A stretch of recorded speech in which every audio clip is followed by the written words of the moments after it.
Oye, es Risco. No voy a pedirle a nadie que lea. Con Juan Pablo Villalobos. Querido Juan Pablo, ¿cómo estás en este espacio en donde entra todo lo que tenga que ver con letras? Cosa que me gusta, querido Juan Pablo. ¿Cómo estás? Yo estoy muy bien, Javier. ¿Tú cómo estás? Bien, qué gusto escucharte, querido Juan Pablo. Pues a ver, cuéntanos cuál es la tarea del día de hoy, en qué espacio vamos a platicar de las letras, de la literatura, de los textos. Cuéntanos. Pues fíjate que he estado pensando mucho en las últimas semanas y te diría que meses, y seguramente tú también y mucha de la gente que nos escucha, en toda esta corriente que existe en los gobiernos contemporáneos de anti-intelectualismo, ¿no? Sí. Muchos ataques a las universidades, muchos ataques a todos los centros que producen conocimiento, que tratan de ayudarnos a entender qué es lo que está pasando en nuestra realidad. Y mira, lo conecto con lo que estabas recién hablando con Olivia. Estos casos tan terribles que nos acongojan, que nos hacen sentir tan impotentes, tan frustrados, tan tristes, ¿no? Y queremos explicaciones. Y esas explicaciones es verdad que en el corto plazo, pues muchas veces nos las da la prensa, nos las Sí. dan ustedes. También deberían de darnos el gobierno, ¿no? Los responsables de impartir justicia. Pero en una perspectiva más amplia, diría que necesitamos también tener unas explicaciones que vienen de la academia, ¿no? Y aquí Sí. yo quería hoy reivindicar esos textos, esos artículos, esos libros que muchas veces se piensa que son solo para especialistas, ¿no? Como que lo que produce un centro de investigación, por ejemplo, de historia o de sociología, o incluso te diría de física, de biología, de filología, de lo que sea, se piensa que, pues que son textos, son libros para muy poca gente, ¿no? Sí. Que son libros elitistas, ¿no? Y sin embargo, yo hoy te vengo a reivindicar que hay que acercarnos a esa literatura también, a la literatura académica. No sé tú qué intereses tienes. Yo sé que todos tenemos como una serie de curiosidades intelectuales. A ti qué te gusta? No, a ¿No? ver, bueno, la verdad es que, o sea, vaya, me he encontrado con textos académicos de distinto tipo. Evidentemente, los que más me acercan tienen que ver con lo que sucede con la violencia, por ejemplo, Ujú. lo que se estudia, por ejemplo, desde la Ibero y la tarea de las policías, de los militares y un estudio sociológico sobre eso, lo que ha hecho, por ejemplo, Sergio Aguayo en el Colegio de México, pero también, vaya, hace algunos años leí una tesis muy interesante de la Universidad Panamericana del doctor Víctor Isolino Doval, que hablaba, por ejemplo, de la necesidad de la belleza en el espacio público. Entonces hacía Ujú. una reflexión sobre eso, sobre decir, ¿cómo cambiaría socialmente a una comunidad que los espacios sean bellos, por ejemplo? Que, Ujú. sean, Ujú. que se privilegie la naturaleza, etcétera. Entonces me parece que deberíamos de detenernos más, incluso, y de acercar estos textos a nuestros propios gobernantes como para la reflexión, querido Juan Pablo. Exacto. Y fíjate que normalmente cuando nosotros queremos aprender, ¿no? En esta tarea que yo creo que tendría que ser de por vida, ¿no? Como autodidactas muchas veces vamos tratando de seguir aprendiendo, formándonos y casi siempre como que nos acercamos a los libros que consideraríamos de divulgación, ¿no? Los libros de divulgación científica, por ejemplo. Y esos libros están muy bien, es verdad. Digamos que son esos libros que popularizan pues los últimos avances, por ejemplo, de la ciencia o las últimas investigaciones históricas, etcétera.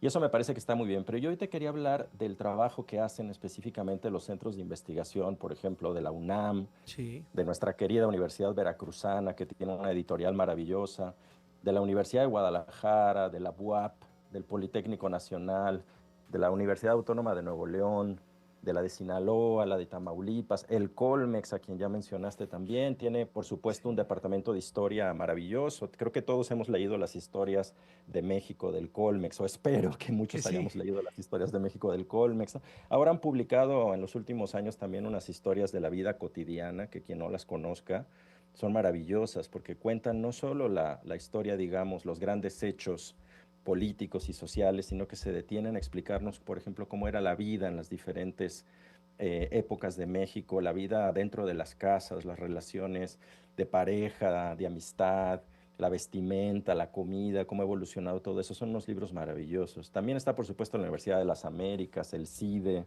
el TEC de O sea, lo que Monterrey, nos el dices es, no ESO. les tengan miedo a No, los no, textos académicos, no les por tengan su, miedo. Por supuesto que no. Fíjate que yo tengo, también porque los escritores somos así, ¿no? Buscamos mucho estos libros porque de ahí como que nos robamos cosas, ¿no? O sea, hacemos investigación. Depende, depende lo que estemos queriendo escribir, si tiene que ver con una determinada época histórica o si tiene que ver con algunos temas científicos, por ejemplo, pues nos documentamos y entonces acudimos a este tipo de publicaciones. Y yo ahora estoy escribiendo una novela muy larga, digo que es una novela de 1000 páginas que tiene mucho que ver con historia y con sociología de México, y estaba revisando justo uno de los tomos del Seminario de Historia Mexicana que publica la Universidad de Guadalajara, y tiene artículos que pueden parecer como muy específicos y como así como muy incluso muy para especialistas, como te decía, pero que son interesantísimos.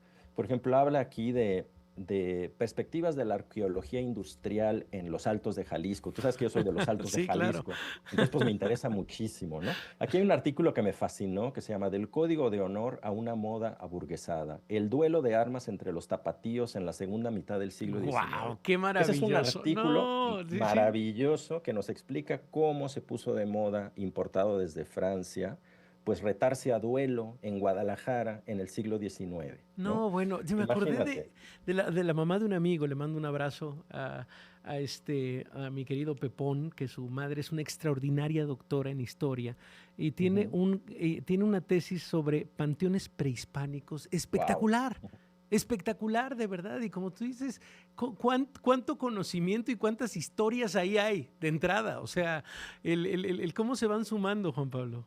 Y digamos, estos textos que son tan específicos y tan diversos, también hay que decirlo, nos ayudan también a hacer inferencias hacia la realidad, ¿no? Es decir, a partir de lo específico podemos trasladarlo hacia un ámbito más de conocimiento general y, digamos, en lugar de ir de lo general a lo particular, deductivamente, ir inductivamente de lo particular a lo general. Y ya si no quieren aprender, yo les digo que también que esta es una manera muy divertida y muy, yo diría que efectiva también, de tener plática para cuando vayan a ligar, por ejemplo, ¿no? Tengan temas de plática, ¿no? Imagínate que ¡Qué llegas maravilla! con tu cita del Tinder o no sé de dónde y le dices, oye, ¿tú sabías que en la Guadalajara del siglo XIX se puso de moda dispararse, ¿no?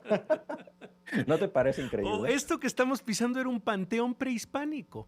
Entonces, o sea, que Exactamente. tú dices, ahí vas construyendo. Me parece que es un gran consejo para Tinder, querido Juan Pablo Villalobos. Y sobre todo Así, les diría, acérquense a las ferias del libro, que es donde suele haber muchas de estas publicaciones.